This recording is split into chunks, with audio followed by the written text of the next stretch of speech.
Okay, it's 12 o'clock, everybody, so we'll get started. Welcome, everybody. I am Rhonda, and I work with Alberta Innovates.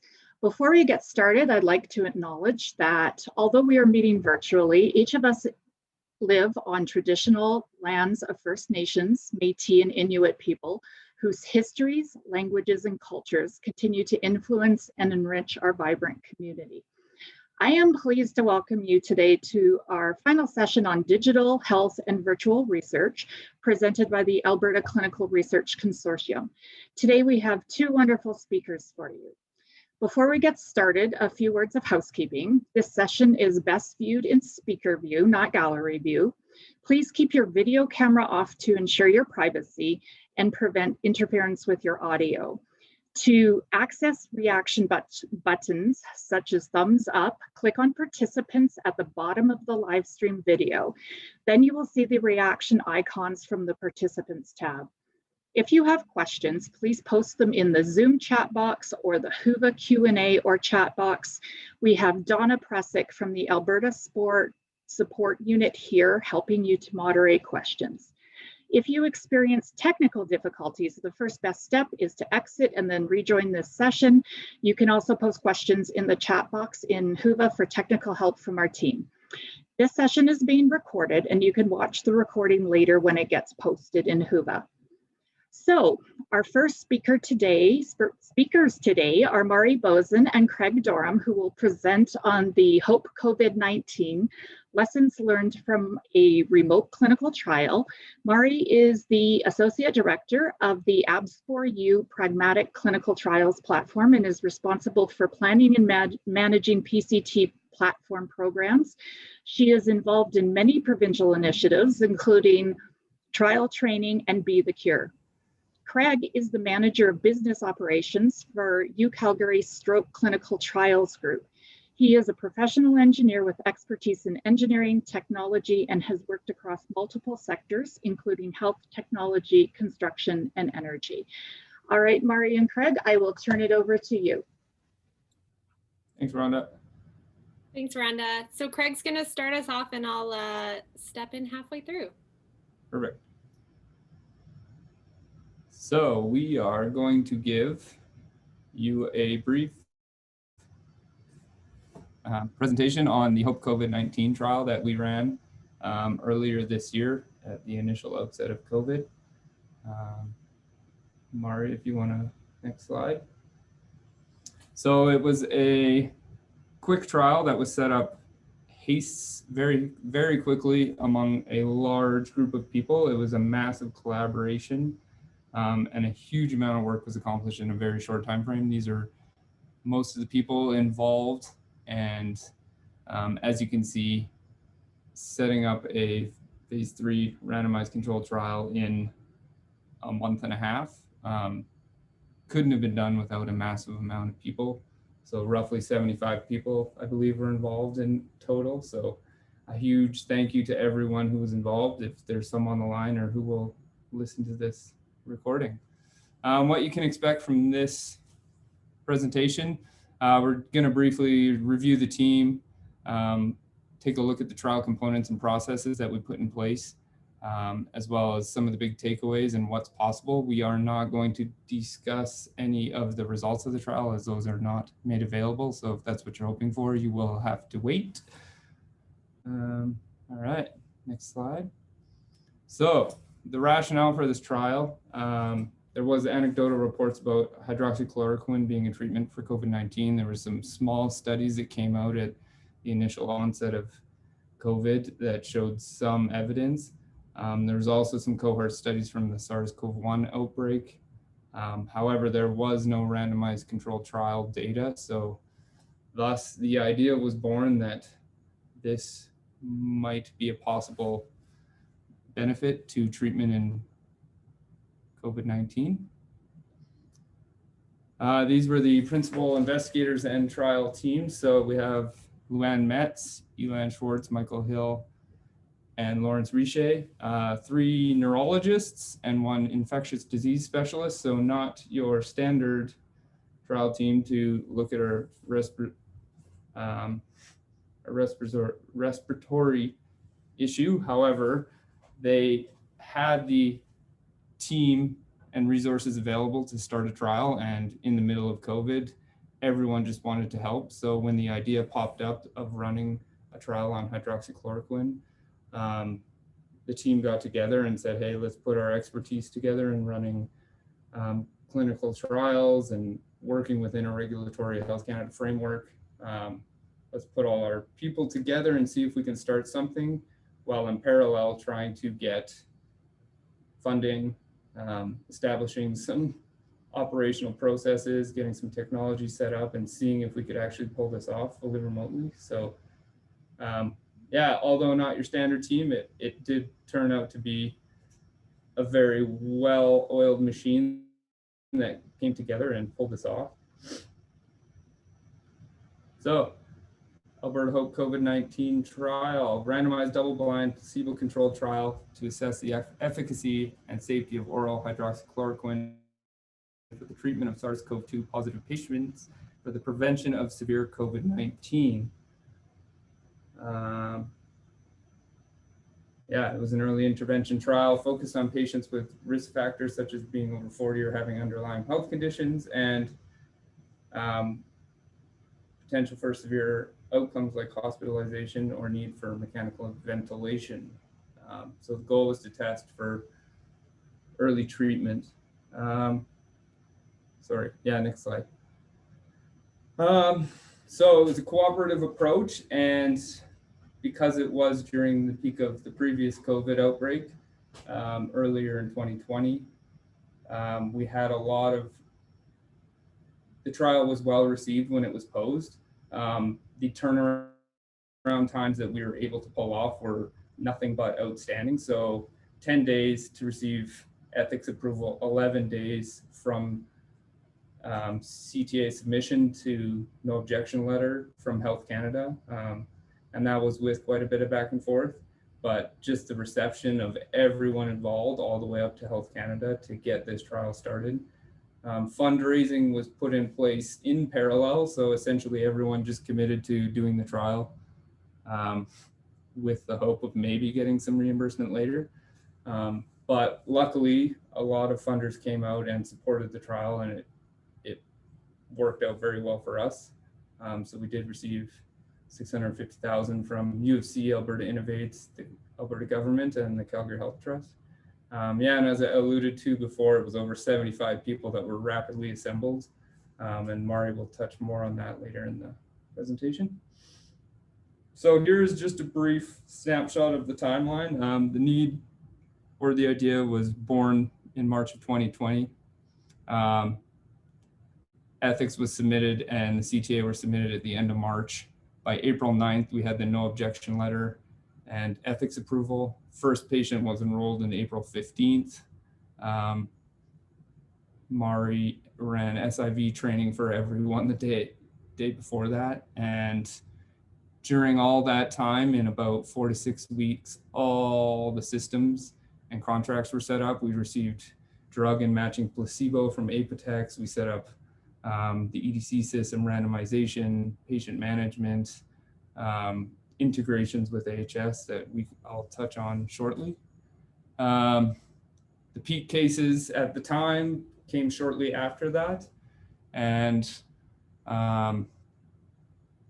around the middle of May, the Lancet paper came out, which some of you may have heard of, but it essentially caused huge safety concerns for hydroxychloroquine, so we had to stop the trial. There was a DSMC safety review, which showed no markers in our trial of any safety concerns. We did do an additional safety concern based on everything that was out in the media, coming out in papers, as well as just reviewing our own trial and making sure we had everything in place properly. There were no concerns there either. And then lo and behold, June 5th, this Lancet paper was retracted due to some inconsistencies in the paper itself. There was a lot of concerns with how it was written. We're not really going to touch on those. However, by then it was decided, yeah, we had our last visit on June 24th, and then in July, based on everything that had happened, there was a lot of public I guess, political interference around hydroxychloroquine and if it was effective. The Lancet paper, that combined with also a decrease in cases heading into summer, led to the final decision to end recruitment.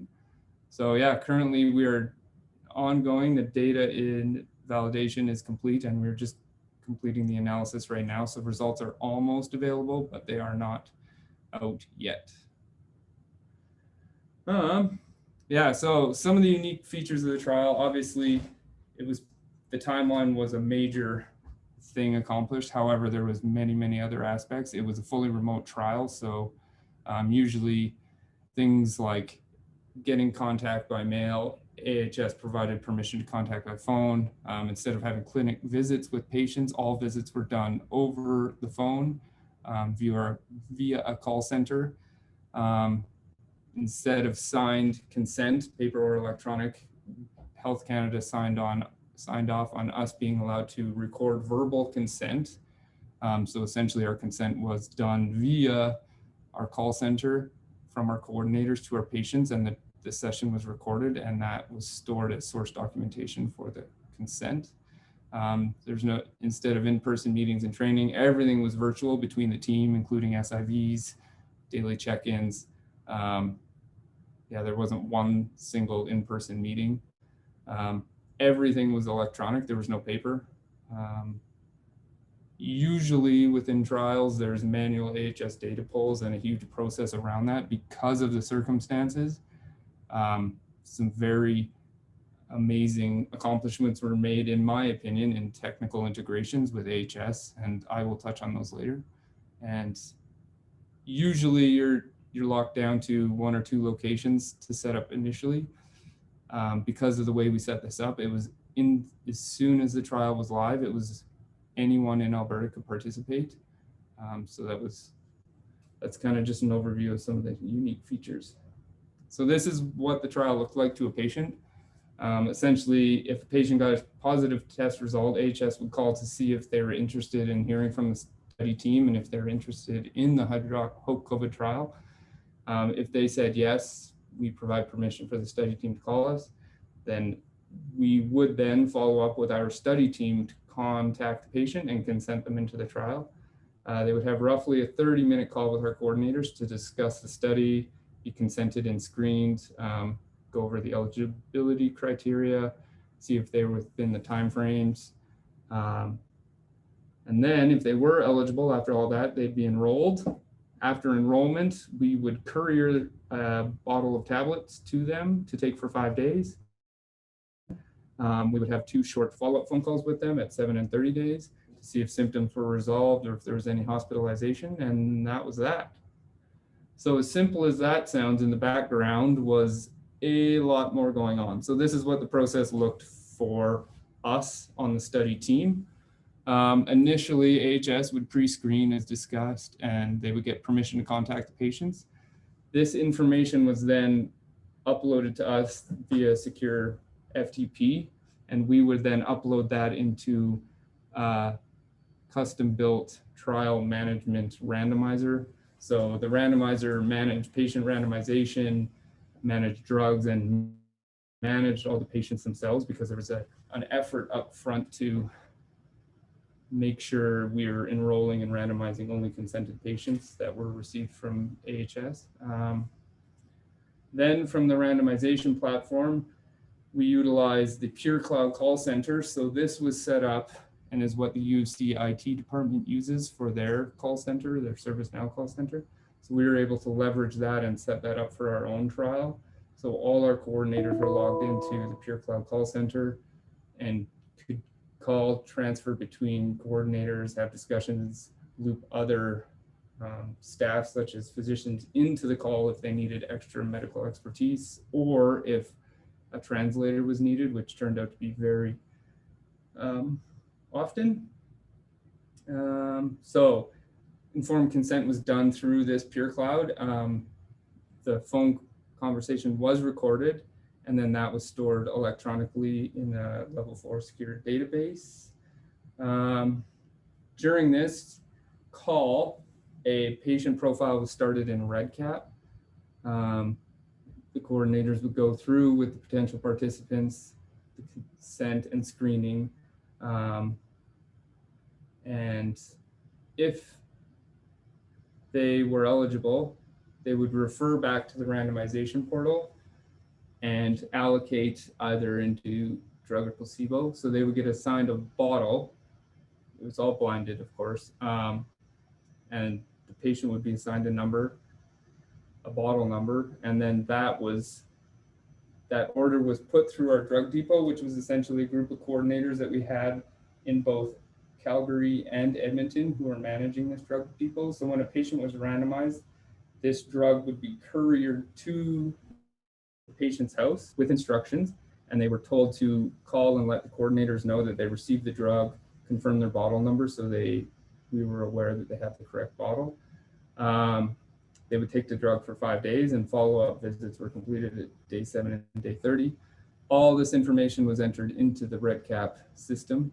And then one of the very unique things was the AHS administrative data that came in from both the Alberta NetCare portal during screening, as well as afterwards to help with the outcomes. That was all automatically linked to our REDCap database and was directly fed from AHS's administrative data. Craig, I'm going to hurry you along. Okay. Permission contact. Touched on this already. So AHS contacted participants by phone to see if they were allowed to be consented into the trial by our coordinator team. Okay, you can go to the next one. The Pure Cloud software, essentially also used by UCIT, fully functional call platform, so we could bring in physicians for extra medical support. Sometimes participants just liked to hear from the doctors themselves, which was a huge benefit to us. We had a fleet of physicians on call to help support us. Okay, next. Diamind was the company that built us a full patient management, drug management, and randomization platform in 4 weeks. It uses minimally sufficient balanced randomization so we could ensure proper allocation across various variables such as AHS zone. So just incredible amount of work to get a system like this set up in a regulated environment. So that was amazing. We already touched on REDCap as well. So the randomization patients information then went into REDCap. All the CRFs were in REDCap. This was built by Wickery in Edmonton. We were able to leverage their expertise and resources in getting us set up in just a couple of weeks. Also, a full EDC managed in a regulated environment. So just a huge amount of effort from Wickery. Next. Next is me. So while Craig was busy making all of this technical and regulatory magic happen, I got pulled in to manage the people side of things. And I mean, we can't say this enough, there were lots of people. And we had zero time for micromanagement. So even though a lot of us didn't know each other, we just jumped right in, trusted each other to get things done without supervision. An important part of this was our team communication. And right off the bat, we assigned point people for each kind of component of the trial. And I was the point person for the coordinators and the call center. So anyone who had information for the coordinators knew to come to me to pass that information along. So I felt like I was saving my coordinators from being spammed by 8 different people and getting conflicting information. They just always knew to expect to hear from me and to reach out to me if they had questions. The training was also interesting because, we had to do it all virtually. Basically, I took a shotgun approach for training and offered every kind of learning style I could think of other than in person, so that if the recorded demonstration didn't make sense to someone, maybe the quick reference guide would do better for them. Again, all virtual. We had no physical study binder or pen and ink signatures. So we chose to use Microsoft Teams, which is, kind of a shell for SharePoint when it comes to documents. And this worked quite well, though I would have liked to use the built-in version control for the documents rather than file naming conventions. But basically, we used it well, just not to its fullest potential. There were some struggles with getting our external collaborators into a University of Calgary system, but you know, everybody got things done super quickly. And so a lot of the normal red tape that's there kind of got lifted for us. And then for signatures, we used DocuSign, which I can't recommend enough. It's so easy, and your signers don't actually need to have another username and password to remember. And speaking of not needing more usernames and passwords, because we had 8 tabs open anytime we were working, I wanted a very simple shift sign-up solution that let people control their own schedules. Because remember, I was not any of these person's boss, right? I couldn't schedule them. I wanted them to be able to sign up. So I opted for Google Sheets, where I made a calendar that anyone could open and edit. I laid out what roles were needed on each day and for each time slot, and then people could just open it up, put their name in wherever worked for them. And that worked really well because I was always able to open it up and just get a quick glance of coverage, and everyone could see who was doing what on each shift. So like Craig mentioned, we were given permission to obtain consent over the telephone and record the informed consent conversation as the documentation instead of a signature. I will not lie to you, this was difficult. So a full consent and screening phone call would take on average 45 minutes, if we even made it that far. So we got told no a lot. So a lot of the phone calls were probably about a minute. But when someone was interested, the entire process would take about 45 minutes. We had to follow a script that was approved by ethics, but sometimes the conversation just didn't flow in the order of the script. So we didn't want to sound like inflexible telemarketers that didn't know how to deviate from a script. So we just had to make sure that we were covering all of the right points, even if they were out of order. One of the most useful things I found was to have a study website so that a participant could pull up the study information and follow along while we were going through it. The other thing with the oral consent that I think was difficult is that because we're all so used to email and text communication, being on the phone is awkward. And there's this temptation to rush the conversation. So I often had to slow down, remind myself that our patients were likely not feeling well, and let them know that I wasn't in a hurry, that I was here to answer their questions, and it was okay if this took a long time.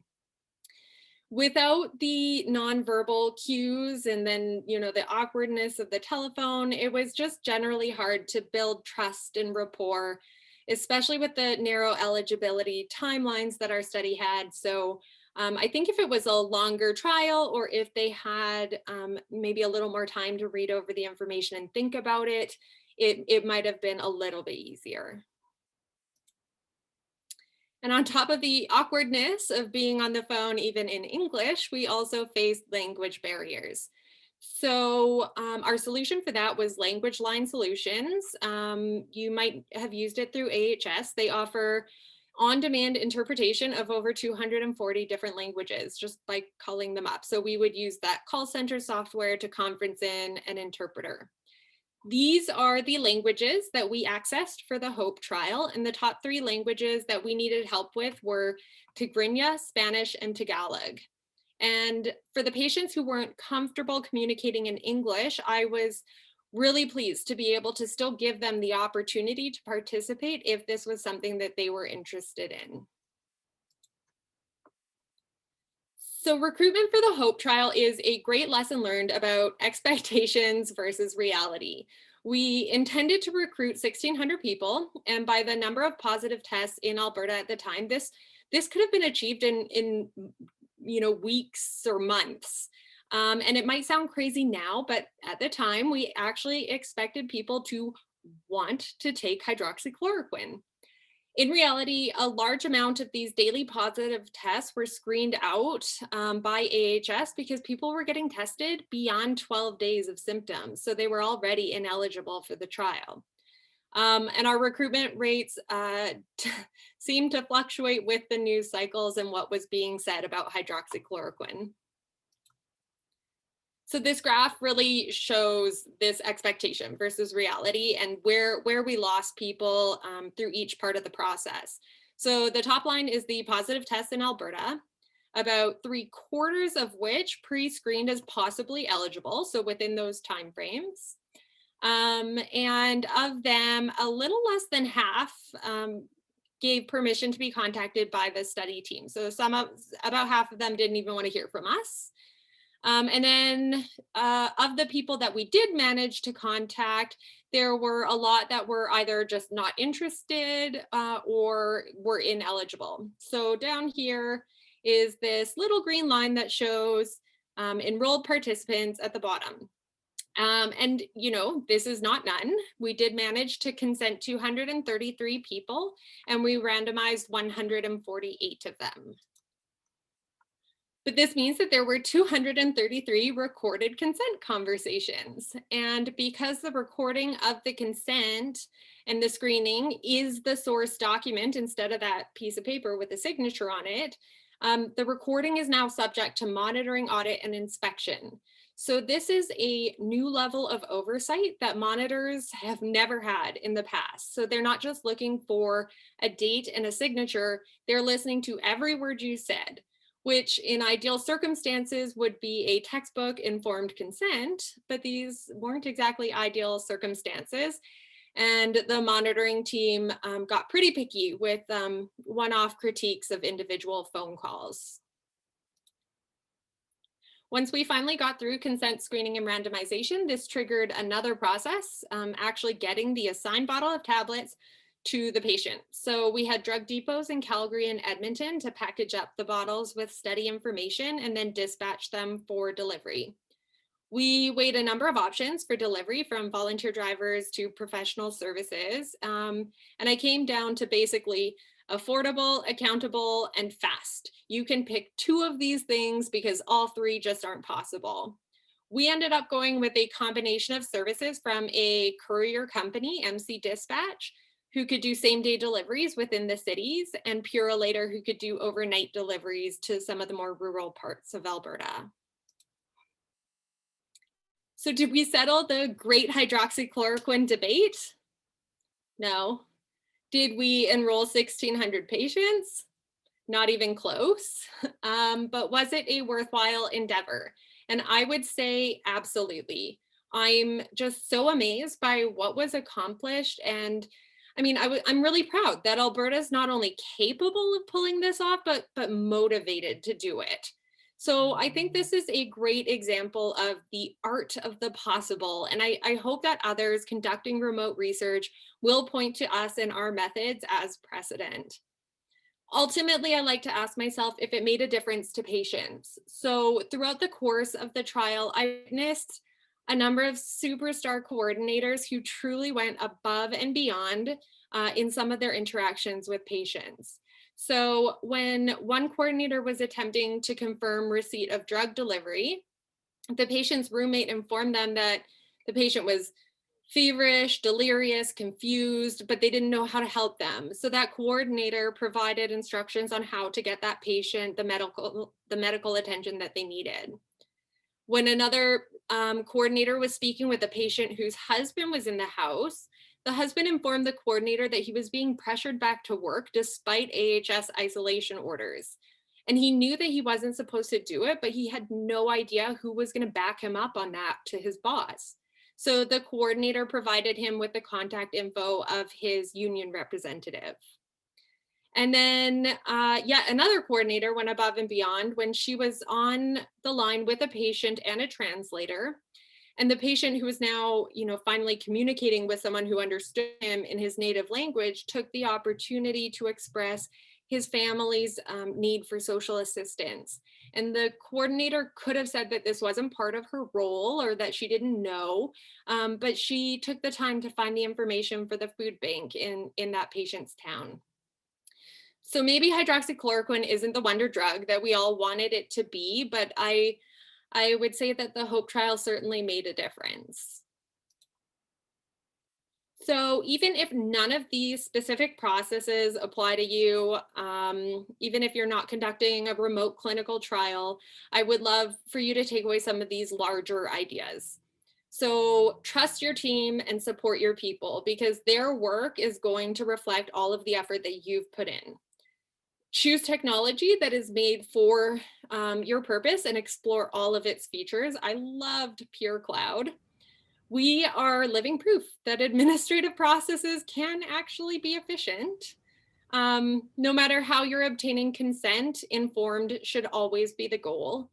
And if you have the ability to go above and beyond, do it. You could make a real difference for someone.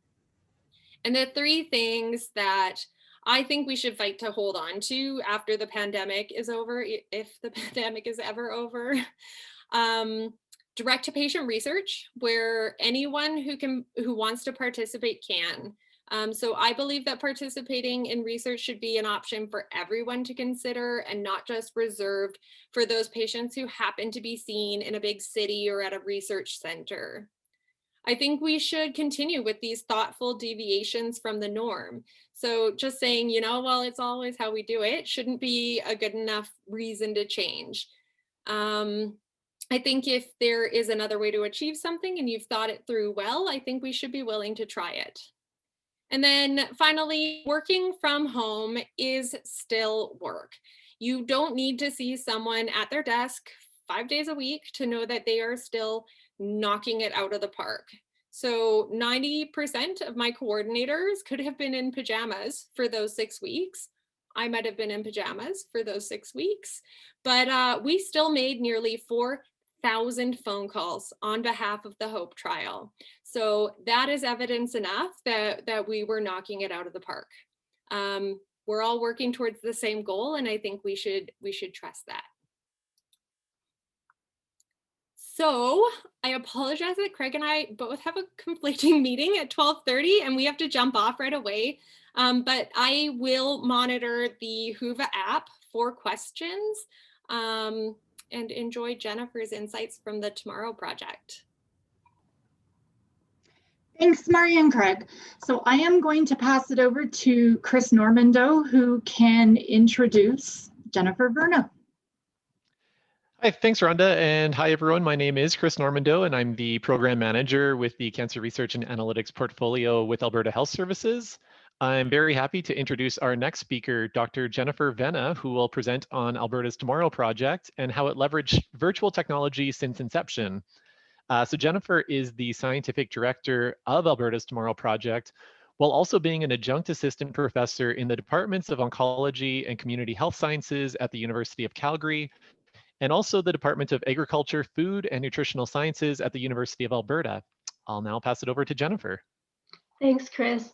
And thanks so much for inviting me to be here. I'm really excited to speak. And I was really fascinated by the previous presentation. I actually learned a bunch of things that I think we might want to look at in Tomorrow Project as well.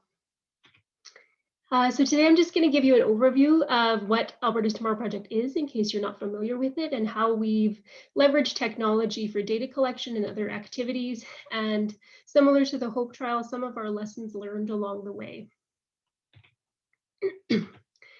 So the purpose of Alberta's Tomorrow Project is really to better understand the risks for cancer and chronic disease. So the premise was to recruit a bunch of people, follow them over time to see who unfortunately develops cancer and chronic disease over time and who doesn't, and to understand why, in order to better be able to predict people who are at risk. So the enrollment criteria was fairly broad. Participants just had to be age 35 to 69 at enrollment, able to complete questionnaires in English, and no prior history of cancer other than non-melanoma skin cancer.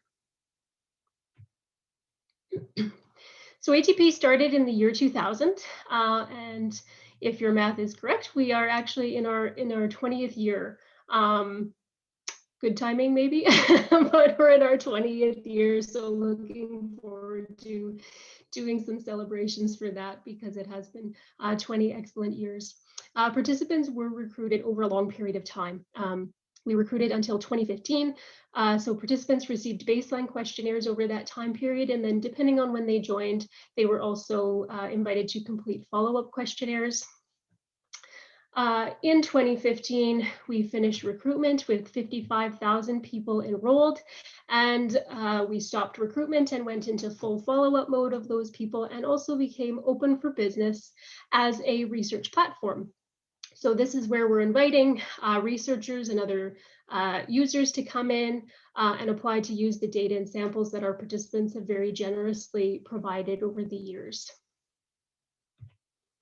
And in 2008, we also joined CanPath.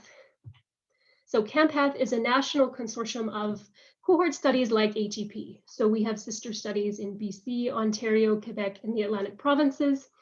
We also have one newer study starting in Manitoba, who are currently in recruitment, and one in Saskatchewan that just recently got funding, and so we'll start recruitment over the next couple of years. So with CanPath, we really try to align data collection methods and processes so that now you can do some really unique analyses across the country and be confident that you can compare apples to apples across the country. It also provides significant power in numbers, which is really important when we start to talk about individual risk or subgroups of interest or rare diseases. So CanPath collectively represents over 330 participants and counting across the country. So I just wanted to give you a little flavor of the types of stuff that Alberta's SPOR project has collected and that our participants, again, have generously donated. We have data and we have biosamples collected from about 30,000 of those. So the types of data that are collected are really focusing on health and lifestyle behaviors, trying to provide information that we know is not captured well in other areas like administrative health records. So these are things like social factors, lifestyle choices, which I've put in there in parentheses, depending on your environment and whether you consider those are choices, but things like diet, physical activity, smoking, and alcohol and sleep.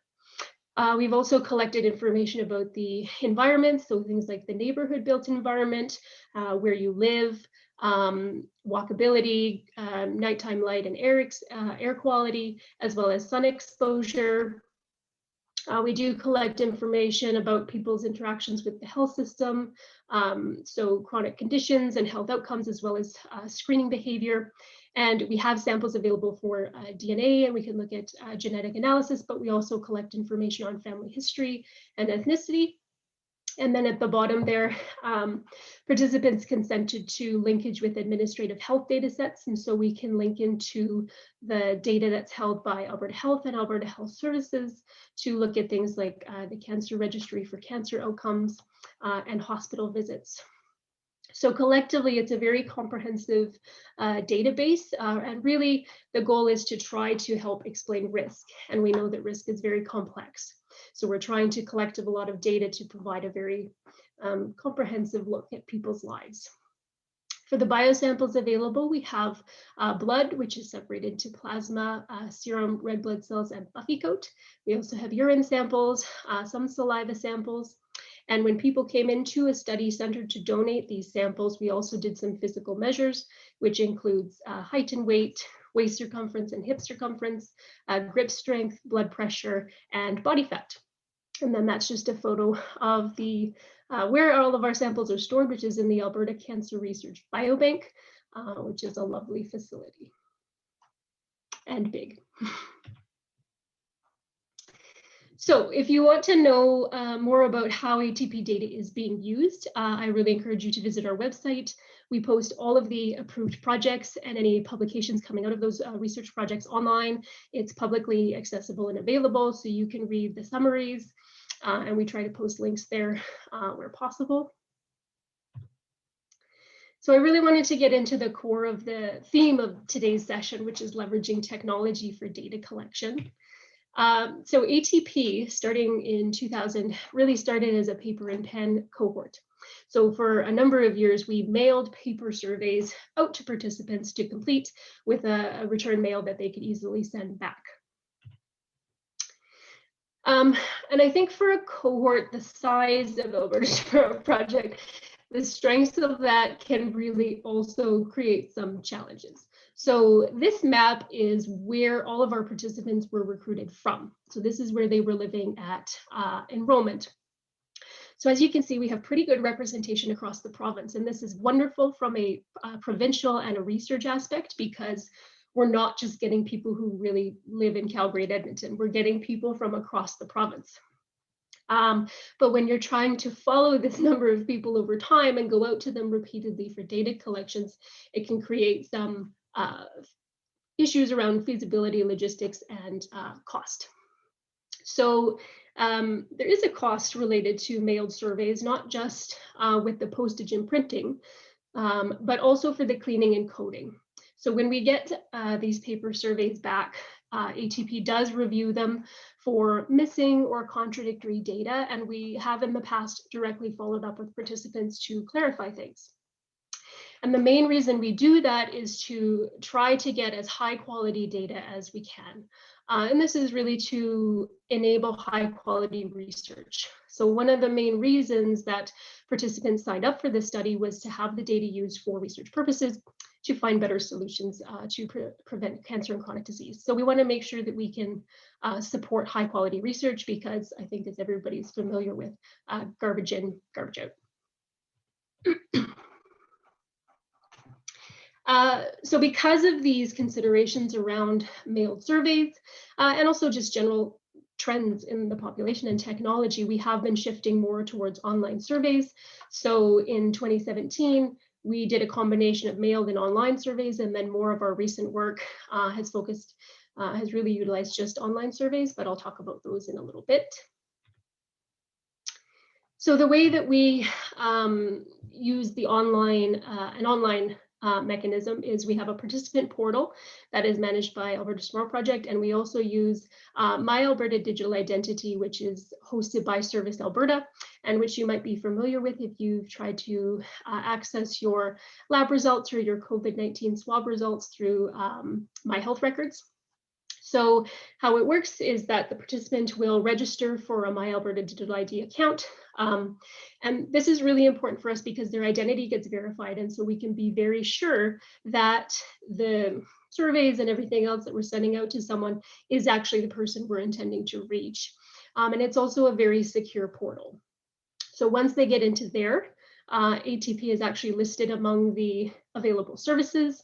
And so participants, and unfortunately, only participants can link into our participant portal, which will have any available surveys. If they're involved in sub-studies, there might be other elements in there, and they can also update their address or contact information. So it is a very nice, secure system, and the ATP portal is managed by ATP. We don't send data back the other way, so it is quite secure and protected. So as I said, our first venture into this online world was with Survey 2017. And because we were transitioning, we wanted to bridge this by offering both online option and on paper. So in the past, we've collected emails for communications. And so anybody that we had an email on file for was invited to do the online platform. And then if they didn't have an email on file, they were automatically sent the paper copy. But for those people who had the email on file and were invited to the online system, some of those did complete the online survey through the portal, which required, again, the My Alberta Digital ID registration. But to be accommodating and really to try and meet the needs of participants who may not want that, we also just sent them a paper copy if they requested it or if they had any issues with the online platform. And then finally, because the data collection was carried out over just over a year, if participants hadn't responded to our numerous invitations and reminders through the online process, we sent them a paper copy as sort of a last effort. And this was also because if they hadn't responded, that's a physical reminder, but then also if say their email, they weren't getting the email for some reason, then we would try their home address through the paper mail. And I will say that despite having email for the majority of participants, of the respondents, about half filled it out on paper and half online. So just because you can offer online doesn't mean everybody is going to fill it out. So I think some of our big learnings from that is that online technology obviously can solve some problems, but not others, and can actually create different challenges. So some of the benefits are that it is more cost efficient and faster to implement data collection and collect that data. The really nice thing is you can automate a lot of functions. So you can set reminder schedules and have those go out at timed intervals. You can really personalize things. On the back end, it is more efficient to clean and code the data, because when you're building your survey in the online system, you can build in skip patterns so that the participants only see the things that are more relevant to them, which can make it faster and easier for them to fill out as well. But you can also build in logic checks for missing or contradictory data. So if participants can't move on to a next screen because they missed something, a reminder can come up, they can go fill it in, and it really reduces the workload on our end to follow up after the fact. But it means that you have to be very deliberate and careful about your survey design, and also mindful of, you can't have too many spots where they have to fill something in, or they might get stuck, and then you will probably hear from them, which is fair. And you really just want to make sure that your test phases are really robust. So some of the challenges on the administrative side is that if there's too many steps, or if it's too confusing, people will get frustrated. People are busy, and and you're asking them to do something on top of everything else in their lives. So you want to make it as user-friendly as possible. And I think an important thing is that you will only hear from people who are engaged. So whether they're giving you good feedback or bad feedback, you're only hearing from the people who care enough to pick up a phone or write an email. So it means that you may not be hearing from a lot of people who do have issues, but are busy, and honestly, like, this is something else in their day, and they don't bother calling you. So I will raise that. So you really want to make sure your communications and messaging, particularly any error messages, make sure they're very clear, very specific, and really just, again, from that user perspective. So another issue is it will not be hands-off. You can't just let the system go. You will still need call center support to deal with things like passwords and technical issues. And less data cleaning doesn't mean no data cleaning. So depending on how much, say, open text you have in the online survey, you're still going to have to clean that. We scrub everything for anything identifiable. So there will still be some data cleaning on the back end. And really, from the user perspective, I think there's a real contextual element here. We're all inundated with email a lot. So it can get lost in the shuffle. And I think there's an element of out of sight, out of mind. So I think one of our really big learnings from the survey was that, obviously people had either missed in some way the email invitations for the online survey, but when a paper copy comes in the mail and it's a physical reminder sitting on your kitchen countertop, it's easier to remember to fill that out and send it back. So just something to consider. And I think in terms of access, there is differences in internet access, especially for rural areas. And I think that's getting better. And a few years ago, it was a Government of Canada priority to improve internet access for all Canadians, but there just still might be gaps and black spots that people can't access the system you're using, depending on how complex it is. And quite frankly, there's just discomfort and distrust in using online technology, and that's a valid concern. So I think the bottom line is that not everyone will want to use an online option. And that's okay, but you just have to be aware that then you're going to miss people. And so there may be potential bias in the data, depending on who you're able to collect data from. And so for us, that has meant that we are considering alternative strategies where we can. So we had planned a big comprehensive diet and physical activity protocol, which has been on hold due to COVID, which relied heavily on online systems, but we were also planning to have a phone alternative with a slightly revised protocol just due to capacity, but trying to get some data collected via phone from participants, and so to offer that for people who do need it. So just something to consider, and sometimes that's not always possible depending on budget and capacity, but I think something to think about. So just some additional considerations. I do think people's preferences change over time and comfort levels, because the amount of apps that are on my phone now compared to 5 years ago is much higher, and your expectations for how the online technology works for you will change over time. So I think it's okay to sort of try again over time with people, but their contact information will change over time. So for us, trying to follow people longitudinally, we collect multiple sources of contact info, including email, home address, and phone number. So we try to utilize numerous different communication strategies. So whenever we send out the email invites for our online surveys or reminders, we found it actually works really well to pair that with an automated phone call, because then people will get that notification 2 different ways, and we've had feedback that that's been very helpful. And sometimes we will still send mailed letters to complement that.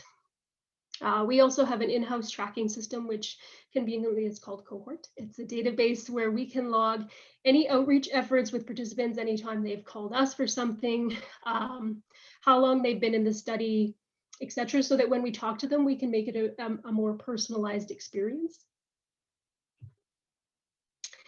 So our current activities, we launched a COVID-19 survey in the summer. It was quite comprehensive, covering a number of different areas.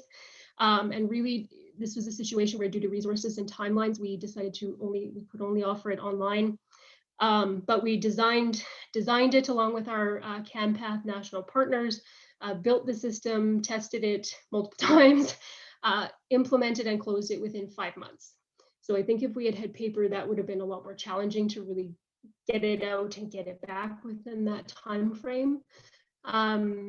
So the benefit was that we were able to implement it, over the course of the summer and collect the data within a reasonably short time frame. But the challenge is that we weren't able to reach some participants.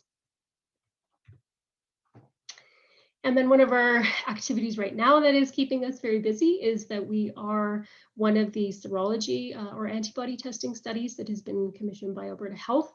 So we are recruiting 4,000 participants living in Calgary, Edmonton, Red Deer, and Lethbridge, and we'll be inviting them to attend a study center to provide blood samples for antibody testing over 4 times over a year. And at each time, they'll also be asked to complete a survey so that we can ask questions around any symptoms, other COVID testing, exposures, complications, etc. So here again, we are utilizing an entirely online platform because everything can be built in. So again, they log into My Alberta Digital Identity, come into our portal, they can sign their consent form right online, including permission to return results to them. They can fill out their surveys, and they can also book their own appointments for coming into the study center, which is really nice because then they have control over that. Our call center doesn't have to assist with that, although they can, and it makes it very easy for people to rebook if they need to. So the whole thing is really designed to be self-serve from the participant perspective, but also automated from our perspective as well, because we can tie in if they book an appointment, we can make sure that the survey is tied to that very close to the appointment. All the reminder systems for the next time point booking will be scheduling in the reminders for that. Because with 4,000 people 4 times over a year, we need to be able to reduce the manual inputs required. So I just wanted to cover a couple other examples of how ATP is using technology, because those are really focused on the data collection part. So we established over the last year or so a participant advisory committee. So this is comprised of 30 wonderful and engaged participants who bring the participant voice and perspective to ATP's activities and operations. So this is really learning from the health system world and the importance of the patient voice. We really value the participant voice and we want their input. So we created this as a mechanism to be able to get that and really have that two-way communication. Our goal was for diverse viewpoints. So we did recruit across a variety of age and sex and locations across the province. So right from the get-go, we knew we would have to set it up in a way that we could accommodate people living all across the province. We even have one person who is currently living in BC, but who is still a participant. So like I said, we established this in early 2020. And our first kickoff meeting was supposed to be a 2-day in-person event in March. And the reason for this is that, we're trying to bring together 30 people, which is a pretty sizable group, who don't know each other, don't really know us on a personal level. And we knew that going forward, a lot of our future meetings would be virtual. So we really wanted to use that first one to build relationships and get to know each other and build that trust, which I think Marie had mentioned. The provincial restrictions against travel came in mid-March. I think this was a week before we were supposed to hold the event, which was already booked and scheduled and everything. But our team was fantastic, and they really pivoted very quickly into a 3-hour virtual meeting. Like the members of the Participant Advisory Committee were totally on board. They totally understood it. So it actually went really successfully, I think, all things considered, because this was very quick, very early in the pandemic, obviously, when people weren't quite as comfortable, I would say, with online technology as we think we are now. But I think some things that really helped with that were very clear instructions on how to use the technology. So we used Zoom. And so we sent a very clear fact sheet and screenshots and stuff ahead of time. And we also had a dedicated staff member on the day of to provide technical support so that we weren't having to do it as the chairs or the speakers. So again, a lot of this like really good meeting etiquette, but I think really important, especially in a virtual environment. We also tried to think of the communication materials that could be geared towards virtual relationship building. So one of the things that I would think worked really well was we collected photos and brief bios from all of the PAC members and from the ATP staff who would be attending, both a professional background, but also a fun fact, quite frankly, to humanize the scientists among us, myself included. And we provided that to the whole group ahead of the meeting. So you already had a sense of the faces that you might recognize going into the meeting and who you were in the room with. And we really tried to think about how to give everyone a chance to speak. So not everyone's comfortable or can weigh in with a group of 30 on talking. So we really encouraged use of the chat function. And then for the session where we really wanted feedback on a particular topic, we broke out into the Zoom breakout rooms to create smaller groups. And we had each of those led by an ATP staff member who acted as a facilitator, got the conversation going, took notes, and then we regrouped after. And we had feedback that that was really helpful to allow different voices to be heard.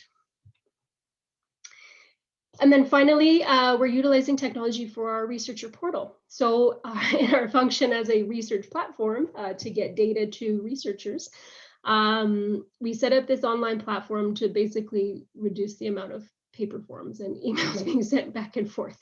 So in the online system, you do have to register for it, but you can go in, you can submit an application. It has all of the various sections that we need to fill out, say, funding information and ethics approval. You can upload documents, including the research protocol. You can select all of the variables that you need, and it'll create like an overview of the data set that you'll be receiving. And then you can also, after you get approval, you can request changes to the study. So if you need to add more study members, or if you need to add additional variables, you can do that all through there. And so I think this has really streamlined things both from our perspective administratively, to make sure that applications are complete complete and to reduce the amount of back and forth. But I think also for researchers, because it is a one-stop shop, you can see all of the studies that if you've applied for data multiple times with us for different studies, all of them will be listed in there. So it's very easy to keep track. Coming very soon, we've also built in the progress reports and anything kind of on the other side of approval. If you want to provide updates and fundings on presentations, publications, etc., all of that will be built in. So again, super helpful, I think, from the researcher perspective to be able to more easily provide those annual reports that we require. And then from our perspective, the ability to use that all for tracking and reporting has been super great. And I think future, hopefully, we want to figure out how to build in ways to visualize and explore the data to really help people plan their research studies. So some of our big dreams for the future, the pie in the sky thinking, is really from both a participant and researcher engagement perspective. We would really like to still go down the road of exploring more data visualization, help people understand what we have, both participants who have contributed the data and researchers. And so try and build that into more interactive participant and researcher portals. I think there's some great examples out there and things that we can borrow and learn from. We're exploring mobile apps and wearables as for data collection and how to do more rapid data collection. I think ideally the real-time data linkage would be fascinating. It was great to hear from the HOPE trial that that is possible. And so it'd be wonderful to explore how that works, hopefully not in another pandemic situation. But with all of that, also having considerations for equity and access, because we are so deeply appreciative of our participants who have contributed to date, and we want to make sure that they can still contribute for as long as they would like to. So exploring ways to make that possible for everybody in the study as much as we can. And then, of course, ensuring security and privacy of our participants is always of utmost concern in whatever we do. So I encourage you to visit us on our website. We have both a more public website and a researcher website. Both are publicly available. You can get a lot of information there. We're on Facebook and Twitter, and we would just like to sincerely thank our participants and our staff, and especially our funders, Alberta Health, Alberta Cancer Foundation, Canadian Partnership Against Cancer, and our host organization, Alberta Health Services. Perfect. Thank you so much, Jennifer. That was very interesting. And it's great to see the many ways a longitudinal study like Alberta's Tomorrow Project has adapted to leverage technology over the years. So unfortunately, we're out of time, but please continue to post your questions and comments for this session in Whova. We want to thank our speakers and all of you who attended today. The recording of this session will be available within 24 hours to watch in Whova, so check for that if you wanted to relook at any points or if you weren't able to attend the session itself today. Please check the rate session button on the session page in Whova to open the feedback form, as we appreciate hearing your feedback. Feedback is invited from both those attending live today as well as those watching the recording. And please join us at 2 p.m. today in Whova for a live Q&A session for highlighted video abstract presentations. Lastly, the closing plenary panel presentation on sustaining long-term impact in patient-oriented research, how to make your research matter in the long term, will be occurring on Friday. So for those interested and registered for the Virtual Institute, you'll find the Zoom link in your email and calendar. So I want to thank you all and have a great day.